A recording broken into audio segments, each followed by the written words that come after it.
Welcome to Check In to Check Out, the e-commerce growth podcast for mobile first. My name is Justin Ehrenstein, and alongside me is my co-host, Connor Burke. Welcome to Check In to Check Out. Today, we have a first guest not in America. We are actually being joined by Giovanni from Milan, Italy, who's currently watching the Olympics. Got to see USA versus Canada women's hockey. A little jealous, and he's living the great Italian life. Giovanni is currently the head of e-commerce at Cooper Consumer Health, Italy, but he's also written a book. Giovanni, what's the name of your book and what's the hypothesis around it? Hello, everyone. Hi, Justin. So I just published a few months ago my first book, Selling on Amazon, 1P vendor and 3P seller, Marketplace Wisdom for Professional. That's the subtitle. So very big statement. I try to help professionals approaching sales on Amazon, companies trying to understand the monster and try to figure out the best way to land product on Amazon and have a comprehensive branding strategy, because many questions are raised about Amazon. So different angles to crack the code must be taken into account. Perfect. Love it. So as someone who comes from more of the D2C side, who has also done maybe some more of the technological integrations around Amazon, I always have seen traditionally Amazon as this operational monster, like, okay, we have to operationally do these things. Is it more strategic? Is it more operational? Is it a blend of both? How do you kind of view that? In order to win on Amazon and to crack the code, you have to have a bit of both, meaning that you cannot forget the operational part and the way the system and the algorithms work. The processes are very important because there are processes, algorithm, and rules governing the majority of the recipe you have to implement on Amazon. But on top of that, you have to know where you are going. You have to know where you're steering the boat, because certain decisions, especially when you're talking at a high level, can have tremendous impact, not only within Amazon, but also in the broader world where your company operates, in other distribution channels, across multiple geographies. When we're talking about, for example, the European market, a wrong strategy on Amazon and one market might spill over very fast in another European market, because there is such an integration between Amazon and the offline world and the way your brand is perceived on Amazon and outside Amazon, that really getting a long-term vision on how to crack the Amazon code is important for the entire company. So how do you crack the code? And specifically, how do you know when to work with 1P, 3P? How do you make that transition? Can you be working with both? And how do you make those decisions? So, as a matter of fact, as a personal experience, there is no right or wrong. There is no recipe that can apply to everyone. Perhaps Jonathan could have a brand that works better with 3P, but at a certain point in time, due to needs of scale and needs of branding, he might resort to 1P to fully extract the potential of Amazon. This decision depends on a lot of aspects, and also on trends. For example, a couple of years ago, there was a trend of consultants pushing companies to move from 1P to 3P, use the hybrid approach. Then Amazon started to crack on this. They boycotted this. If they were finding, there are fine prints in the agreement you sign with Amazon when it comes to distribution 1P. If they find out that a brand is operating directly under both premises, seller and vendor, they might decide to block the products, delist them. So you have to be quite careful. But in a nutshell, it depends on the economic model and the long-term vision you have for Amazon. But there is one question that the brand might not ask himself: whether Amazon yes, Amazon no. That's a question that should be taken out of the table. Is Amazon how? And then to decide how to apply right recipe, right implementation strategy. For example, I have worked with brands that decided to use Amazon only as a gateway to marketing in a way that is not possible on Google, for example. So investing only in the media part, only in the media channel, like connected TV, online video. So this is also Amazon. It's not Amazon retail, but it's part of the Amazon ecosystem. And when it comes to the retail portion, the one that everyone thinks of, it's very reductive to think that you can control the Amazon experience only by limiting yourself with retail. There is much more to be extracted from this channel, from this ecosystem. Because what I found is that nowadays companies are extracting value from Amazon if they're able to capture the ecosystem efficiencies, the ecosystem data externalities. Because Amazon was born thanks to data. Data are fed constantly into the system by the users, by the brands, and those who make the most out of the Amazon ecosystem are those who can connect the dots thanks to data. Data is there from Amazon, and part of it is free, part of it is paying data, part of it will become in the nearest future paying data. And we are at a crossroad nowadays with agentic e-commerce, geo trying to change the rule of the game on how people discover products. Amazon is trying to reinvent itself. They want to understand how to profit from these large masses of data that will transition from an advertising model to another one.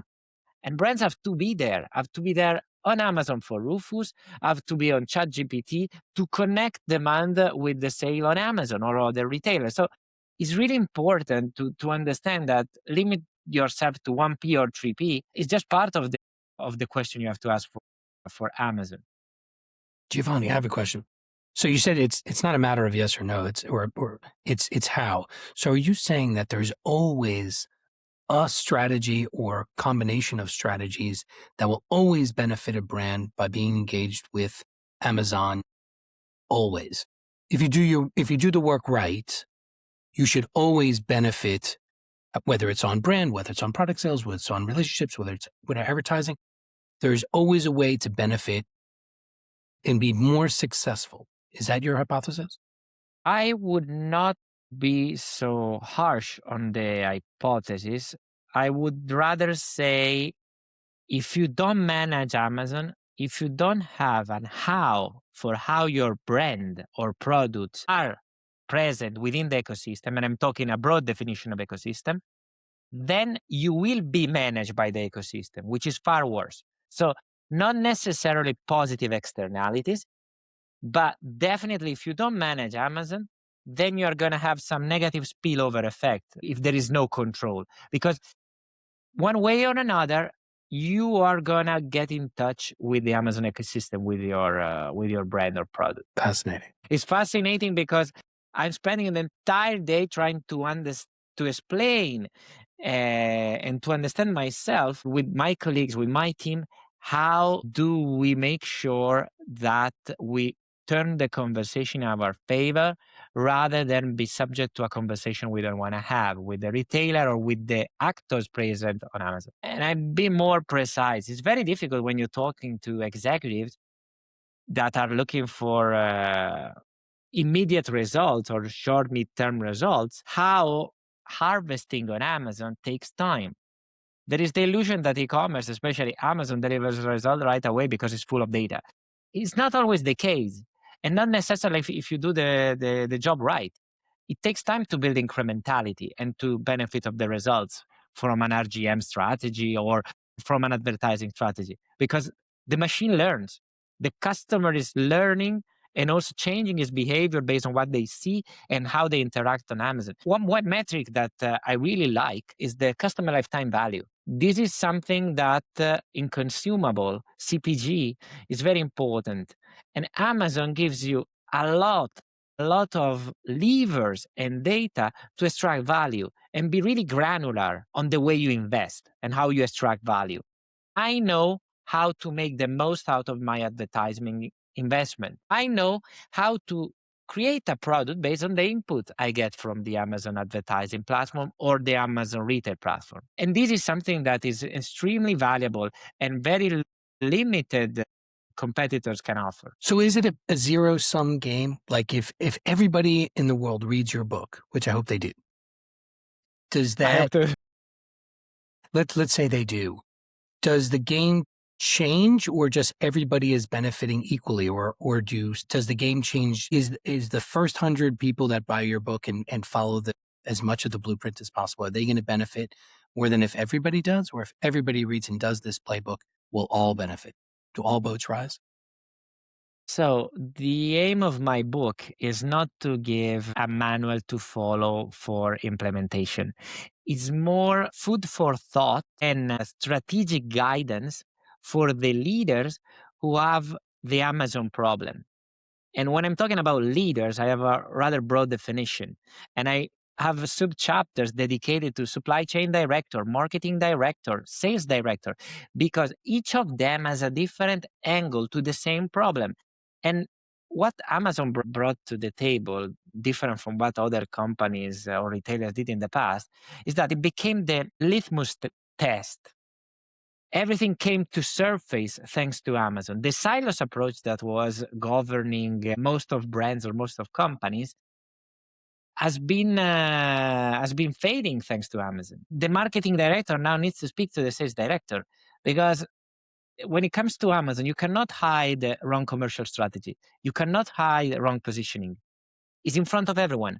If you have a spillover in distribution, if you did a monthly end of the month push to deliver the results to the shareholders, it's gonna naturally have a spillover on Amazon in terms of pricing dropping, reviews, or bad reputation. And this changes the way people should be looking at execution. It makes everyone accountable, because if you have launching a product that is a failure, rest assured somebody will write a negative review. And this is something that you can hardly stop. And the way Amazon changed the perception of marketing is that with reviews, more than any other retailer, it gave the power to people to speak up about products, speak up about brands. And this is something that changed a lot. Nobody does it such a big scale like Amazon does with reviews program. And you have to imagine that from a European perspective, is even more game changing, because on this side of the ocean, we are less accustomed to give word to the end customer. In the United States, you are more open to conversations between brands and the end customer. Here, there is more like a quota of brands. Brands are the gatekeepers. They have managed the conversation with an history of being established player in their industry, and they are reluctant to give this free speech to the consumer. Yeah, the With voice. Amazon, the voice now is out for everyone. And new brands are born every day with a strong heritage of direct to consumer in the purest essence of this definition. Amazon is capturing well. So you said something that I don't think I can ever let go of, that every brand should be interacting with Amazon. And I can't let go of it, but so many brands that we work with don't, for various reasons. So if you're up for it, I'm going to give you some information about maybe one or two brands, and you tell me where they could get started in that. Mhm. So one brand, we'll just say they do about 20 million online. They manufacture their own golf clubs, set of golf clubs, and they do it D2C. They also have some in Costco, which they created a new line of products for. Costco is like a big retailer here. Yeah. Right now, it's D2C and Costco. How could they get started with Amazon while still maintaining their brand, and they feel like they're a premium product that's really in that D2C space? How could they get started talking to Amazon? Where's that strategy look like? So they could be interacting with Amazon using the Amazon infrastructure for their D2C end without selling on Amazon. That is a thing that we should always remember. They can use Prime Fulfillment Service, they can use AWS technology, they can use Amazon Media to talk to audiences and bring them from Amazon infrastructure from Amazon ecosystem to their to consumer website without even stepping into Amazon.com. That's to be taken out of the table. But if they were to approach Amazon as a retailer and decide whether to go in as a 1P or 3P, first they will need to assess where they want to go with Amazon.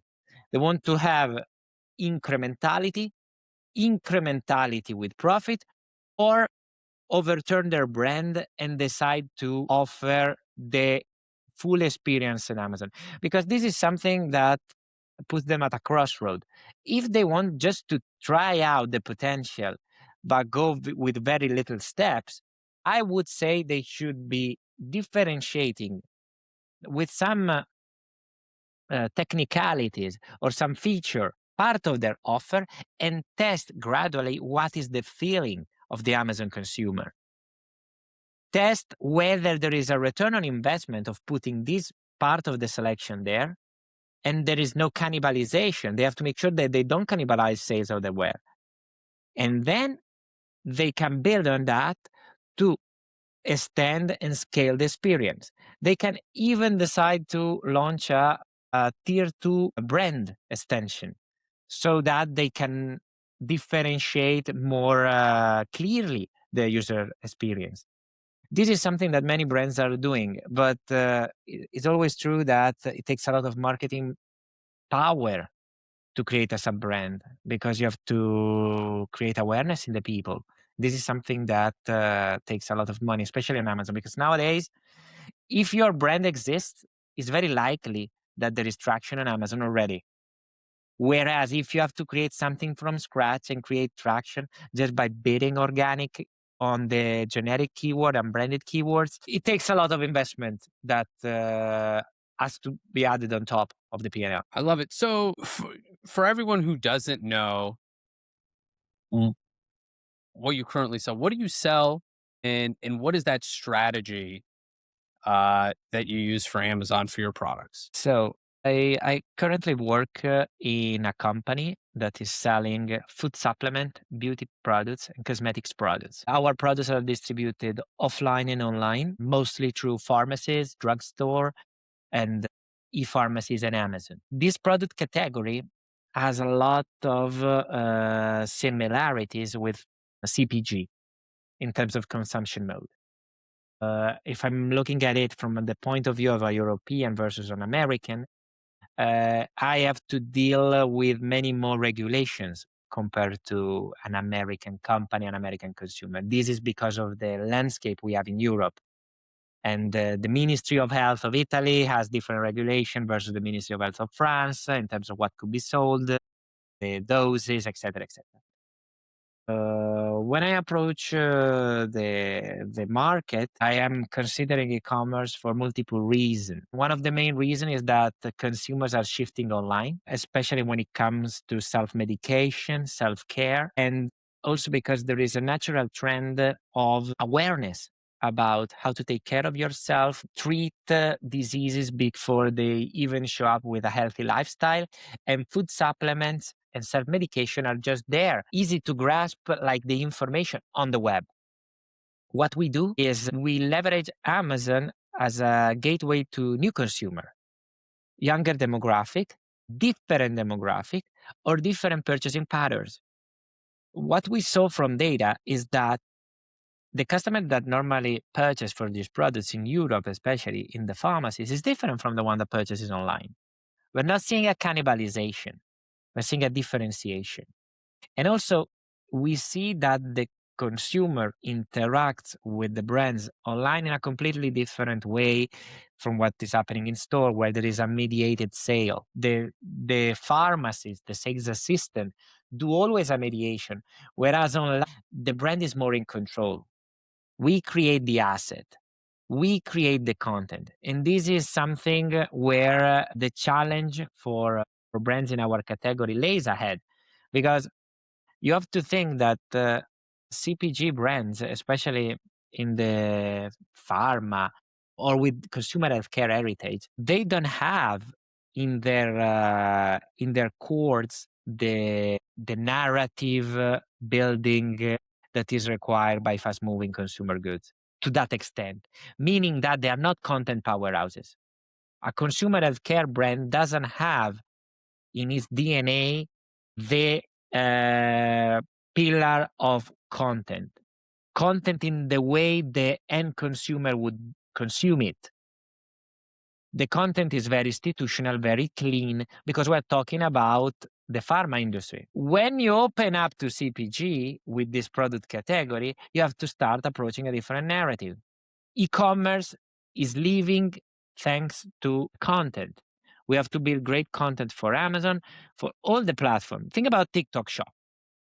My job today is to convince the colleagues that we have to start investing on content creation and relax the rules that have been governing the company, and explain to the ministry directly that the narrative has to change. You have to say things that were not even thought of, forbidden.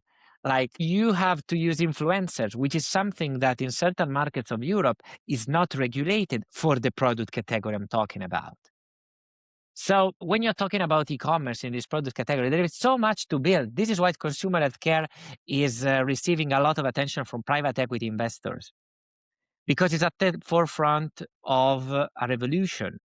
We are seeing new customer approaching the product category with a new awareness on the benefits, with a new consciousness about what they should be expecting, and also with a different approach to what was once considered something negative, like a medication. Now it's no longer like that. You do it for prevention. You do it to boost yourself, to power up yourself. So it's really, really challenging, but also very exciting. And so you have products on TikTok Shop, on Amazon, D2C, and you're managing all. My company doesn't do direct to consumer. We do all the other touch points you described, but no direct to consumer. Consumer healthcare is not so prone to direct to consumer as in Europe, in Italy, due to certain regulatory limitations, but also because the consumer does appreciate the browsing in the category, does mix and match, and is coming from an experience that has always been mediated in a multi-brand, multi-category environment. The pharmacy is multi-category, multi-brand. So they would expect a destination that is multi-offering. And e-pharmacies are really important in Europe because they do this function. So very limited exposure of consumer healthcare brands to direct to consumer ventures because of this reason. I think the point you're making as far as differentiation in the European market versus the US is really fascinating. One of the elements that we hear every single day is omnichannel.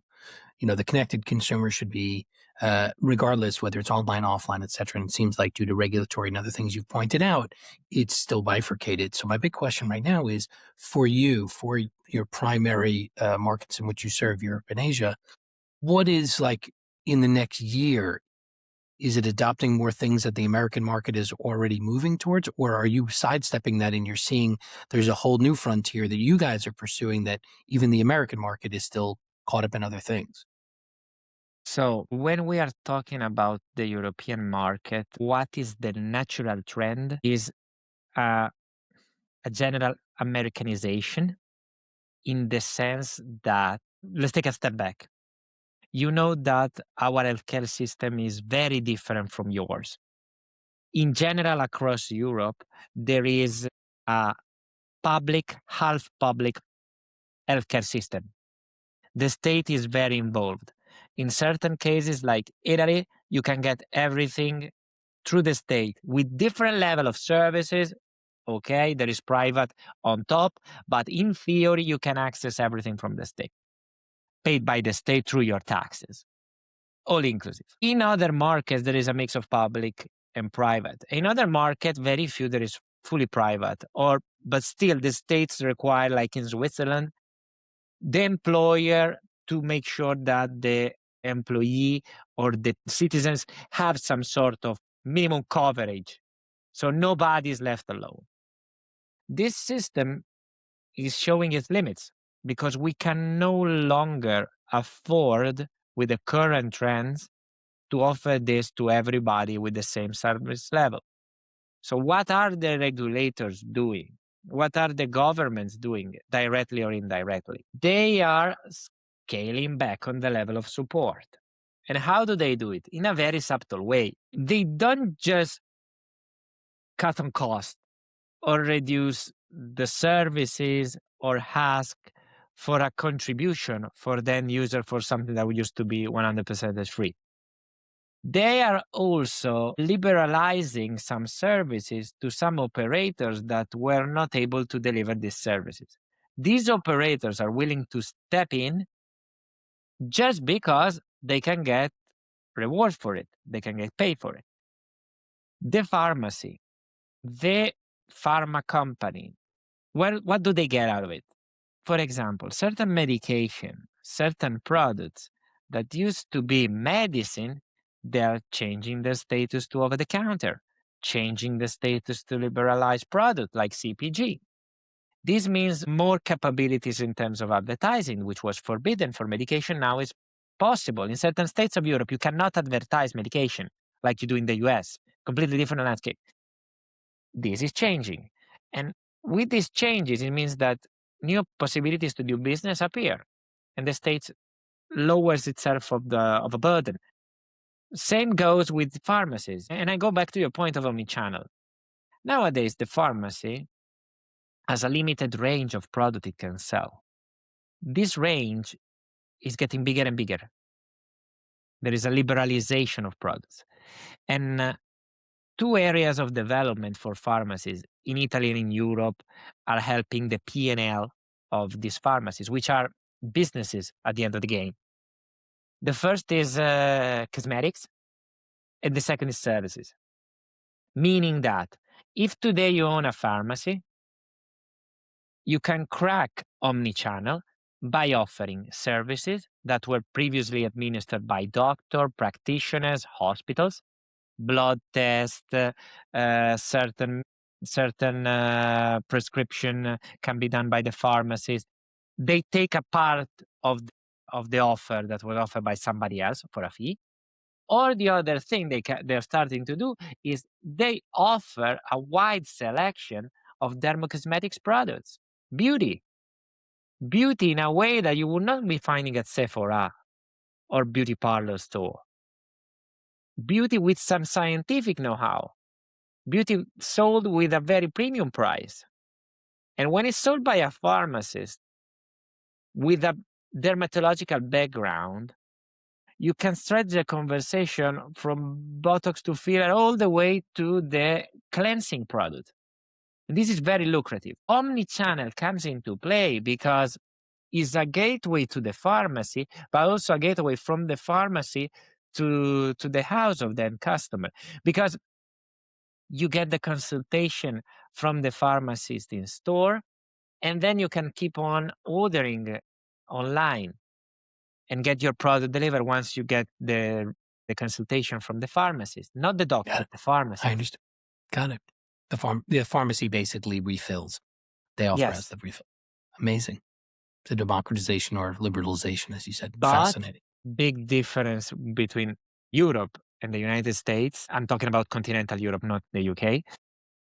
In Europe, continent prescription drugs cannot be shipped via mail. Got it. Got it. Has to be picked up to the distribution channel, which is the pharmacy. Your local pharmacy. Like you have to be, I'm not saying ID'd, but it has to be handed over to you. They have to check that you can take that medication and physically see the prescription. Got it. It's good stuff. Awesome. It has to do with Amazon. What's your e-commerce hot take? I think that we are on the edge of a revolution, because I see that the interaction of my customer base with Amazon is changing very fast. The way AI is changing the user experience can have repercussion on the way we do marketing and we develop product that is not yet fully captured in the business plan 3 to 5 years, meaning that we are entangled and limited by a way of thinking that with AI, with the development of user-generated content or content in general, doesn't speak anymore. The pace at which we should be going is not the pace at which we are going in terms of company, of brands. And the demand will be captured by brands and companies who are more agile to translate the conversation with end customer into something that AI can recommend. You are not talking to the end customer. You are talking to the end customer mediated to the agents, to the LLM models. And this is something where Amazon is sending multiple signals of development not fully grasped by the brands. And also, in general, there is a lot of fuss, a lot of confusion about AI, what it means. And many companies are trying to find their recipe to give an answer. If I'm thinking about what we see in the newspaper, Perplexity, ChatGPT, Claude, Rufus, who is the leading one? Where is the customer changing? The reality is that the customer doesn't know yet. They are bouncing from one to the other. And we are going to be seeing this type of situation for long, I think, a couple of years still.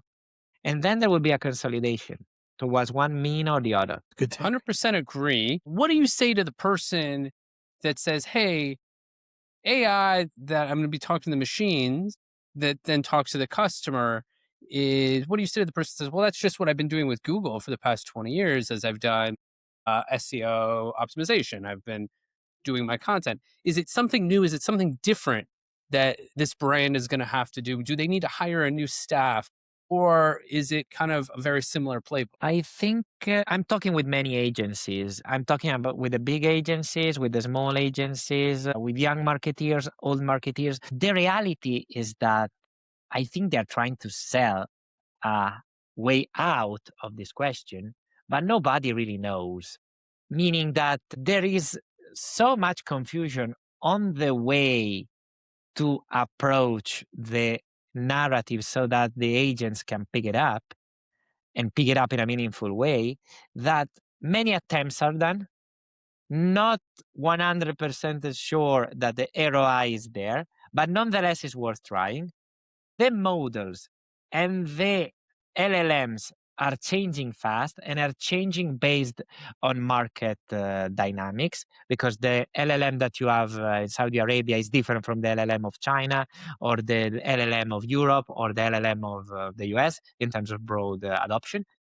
And what is clear to me is that you have to, if I'm talking about brands, you have to understand where to invest in a meaningful conversation with the customer.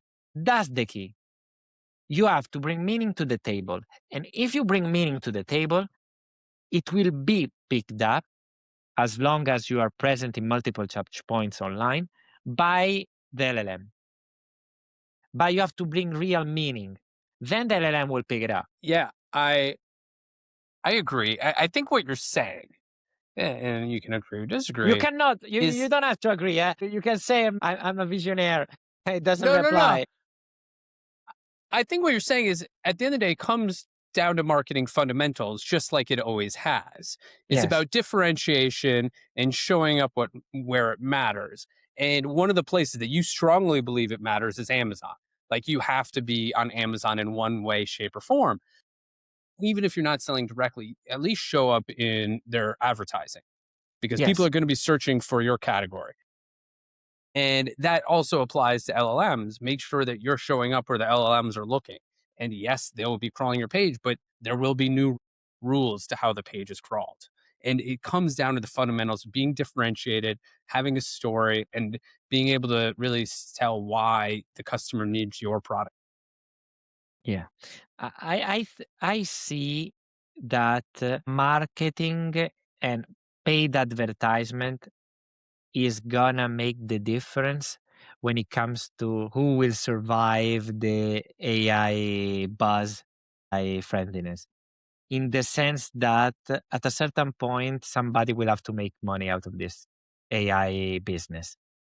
And the easiest way to monetize is to find an advertising dynamic model, that can be applied.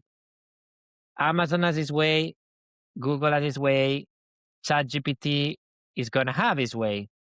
Let's see how this evolves, because I'm really curious to see how advertising will be shaping the AI experience.